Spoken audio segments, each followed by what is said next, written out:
کیا جس چیز کی انسان آرزو کرتا ہے وہ اسے ضرور ملتی ہے؟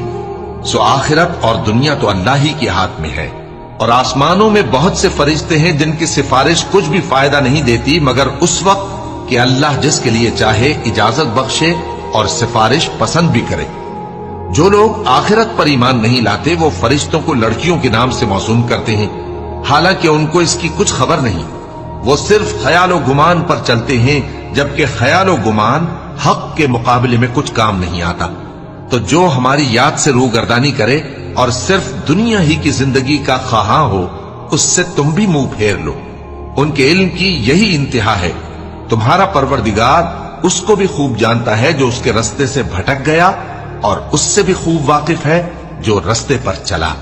اور جو کچھ آسمانوں میں ہے اور جو کچھ زمین میں ہے سب اللہ ہی کا ہے، اور اس نے خلقت کو اس لیے پیدا کیا ہے کہ جن لوگوں نے برے کام کیے ان کو ان کے اعمال کا بدلہ دے۔